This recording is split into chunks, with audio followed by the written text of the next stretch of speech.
Hey guys, how's it going? This is Lou from AdriftInTokyo.com. I'm back and it is Saturday in Tokyo, the 28th of September.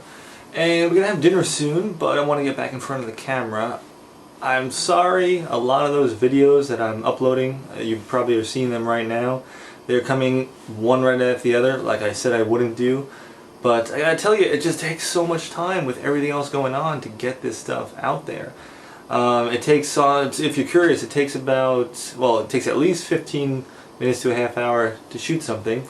Then it takes another 15 minutes to a half hour to upload it to my Mac. And then since it's just a MacBook Air, it takes about a half hour to render the video, and then another half hour to upload it to YouTube.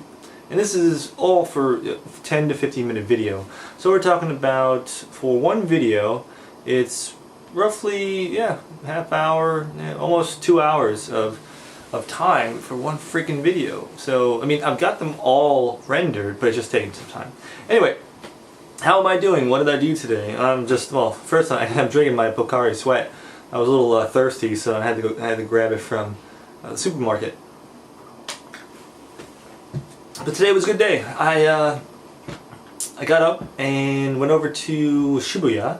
And Shibuya Station's a crazy station. It's got tons of restaurants. It's a huge intersecting terminal.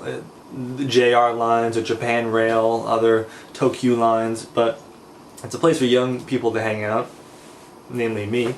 And yeah, it was a lot of fun. The reason why I went there was I met up with some old friends. Well, I met friends through an old friend. There was a person who was Japanese. She was she was working in Fairfax for a project, introduced me to a couple of her friends, and we did like a language exchange. And so for an hour I taught English, which was kind of cool. And then the hour after that I learned Japanese. And so basically I tried to force them to speak Japanese to me. So, I mean, simple Japanese, like, what did you do today? What will you do tomorrow? And I could listen and practice, and that was actually pretty good. So I took a journal and kind of, just get my notes down, ask why did you use this word, why did you use that word, and that was really cool. So that was from 10 until 12. I had lunch. There's a lot of these fast food places in Japan, and I'm not talking like McDonald's or Burger King, but there's a lot of these, like they call them, what do they call them? I can't find a good way to describe it, but it's all these rice bowl places. And so one place is called Sukiya, S-U-K-I-Y-A, Sukiya, and the other place is called Yoshinoya. And so it's basically just stuff, either chicken, meat, vegetables, what have you, on top of a bed of rice inside a bowl. And it comes with soup and salad. Point of these places get you in and out really fast. It costs about $4 or $5. And you're on your way. So I ate there for lunch because I'm starting to get into the mindset that I always want to have salad and soup with my meal. And after getting berated enough times by the Japanese saying you're eating too much sushi, I decided to eat a chicken bowl. So I got yakitori chicken with rice, which is grilled chicken. And so after that, that's where kind of the fun started. So I made my first couple of dollars in Japan teaching English. And so I put an ad on Craigslist, and I didn't know what type of responses I would get back. Luckily, the 3 responses I got back were pretty safe. It's safe in the sense that they weren't trying to sell me anything, they didn't want me to sell them something, and they didn't sound crazy or weird or what have you. So actually this guy, who his name implied he was Indian, he said, I'm working in Japan, I know English pretty well, but I'm going to be taking on more customers in the US. Would you be able to help me just speak for an hour? Just help me build my business English. I said, that's perfect. I've been working international for 8 years. I know English pretty well, or at least I hope I do. And I don't have a Brooklyn accent anymore, so that's a plus. And so, yeah, sure, let's get together for an hour. And I researched online how much this stuff kind of costs, and it ranges from $30 an hour to $60 an hour. And I said, you know what, I don't have any credentials. Yeah, I've got a good work experience, but let me just throw $30 out there an hour. And he said, yeah, that's a fair price, let's do it. And so for an hour, all we did was just talk, like a conversation. How are you doing? Where you're from? What type of work do you do? And at the end of that hour, he gave me $30 in an envelope. I've got the envelope right here. It's a traditional Japanese way to do it. You put the money in here, and you give him the envelope. And I made my first $30 in Japan. That doesn't sound like much, but when you're a student and you're living off a stipend, and your wonderful wife is bringing in the bacon back in the U.S., you've only got a few options, and this one seemed to be pretty good. So what I'm going to start doing is just going to cafes, doing my own work, letting these folks meet up with me, and maybe I can make, let's see, I'm meeting some other folks tomorrow, this mother and her children, and 3, 6, 9, maybe 9, a couple of $100 a month. Hey, that's drinking and food money. So anyway, that's I'm looking forward to that. So after that, I had a bunch of things to do. I met up with the host family here I'm staying with, and we went over to Japanese or Tokyo IKEA, which in Japan is not called IKEA, it's called IKEA, which is the way you would pronounce it in the Japanese syllabary. I don't think I pronounced that right. Anyway, the Tokyo IKEA was awesome. I've got a few magazines here. Let's see here. This is for kitchens. But you can see the Japanese script below, and they're asking some Japanese there. And what are they asking? They say water mada ni shiteimasen ka? Something about water. Yeah. But you probably could have figured that out from the picture, right? Yeah. See, that's why my Japanese is bad, because I know this means water, but you can look at the damn picture and you know it's about water. So anyway, I gotta study more. But no, it's kind of cool.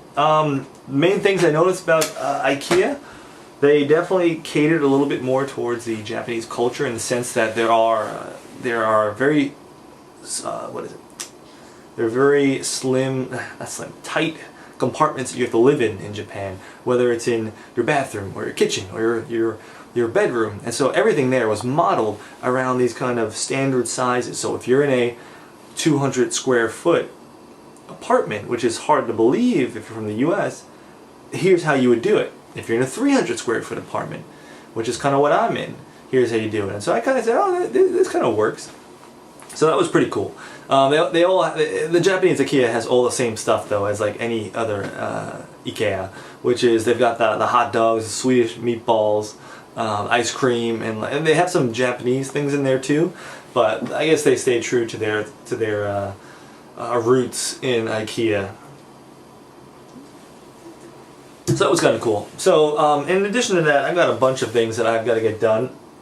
This is kind of like my homework list. I've got 6 classes, 1, 2, 3, 4, 5, 6, and for every one of them, I've got something coming up in the next 3 days, or sorry, on Monday, Tuesday, Wednesday.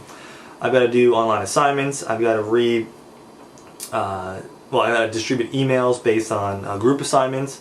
I've got to read 1, 2, 3, 4 new cases. So every case I've got to read. It's about 10 to 20 pages each, so maybe 100 pages there. And for each case, I've got to develop succinct, clear answers to a number of questions that the professor poses, and then review that with my team, because they may have a different perspective than I do. And so, a lot of reading to do, a lot of note-taking, but it's not too bad. I've got some time. I'm meeting up with another friend tomorrow who did this course, the MBA, in the past years, and it has been a great help. And so I will be chatting tomorrow. And before I end this video, I'm going to give you an update. I want to give you a quick insight to my mind. So there's this thing in Japan called oshibori, which is a hand towel. Now, when you enter a restaurant, and if it's a particularly nice restaurant, you will always get an oshibori. And the point of an oshibori is it's supposed to wash your hands, clean your hands, before you have a meal. It goes back into, I think, the customs of Japan. If you board a flight, a Japanese flight, you will get an oshibori. If you go into the bullet train, which is, if you go into the first class, there's a cutoff where you would get an oshibori. So I actually have an oshibori that was given to me at the Japanese Shinkansen from Osaka to Tokyo. This Oshibori was the last one that I ever got before I came back to Japan. This is from April 2012. And on that train ride, I said, and this was before I even thought about going to Japan for an MBA, I said, you know what? This is the last Oshibori I may have. I'm not going to open it, but you know what? I'm going to open it when I get back to Japan, either for studying or for working or for visiting. I'm not going to let go of my dream, of my interest, of my goal to get out there, study, to meet people, and make, kind of do this. And so I've been holding on to this for a while, and I figured out I got to use it. Now, it's probably not going to be any good, but as a symbol, as a kind of a milestone, I'm going to open this sucker and just get rid of it. So, anyway, so I'm opening the Oshibori, and it's of course lost all of its wetness. But this is how it would look if you're on the train, and you just take it, you kind of wipe your hands off. Some people will literally like start doing all of this type of stuff, and so that's, I don't know what the culture is on that, or the etiquette, but I don't normally do that. And so after you use your Oshibori, you put it back. The attendant, the stewardess, will take it away, and you're done. And so I've been holding on to that for 2.5 years now. And so I don't know even if my wife knows that. So that's a new one. But yeah, that's kind of how I look at things sometimes. You gotta have these kind of weird quirks, little things that you're gonna hold on to, that you look forward to, you set goals on, and you'd be surprised. It kind of keeps your mind focused on that type of stuff. So anyway, I'm gonna get going. We're gonna be eating dinner soon. I'm still uploading videos. Like I said, it's slow, and I'm also going to be putting some footage up on my walk from from the house here to the station. So enjoy that.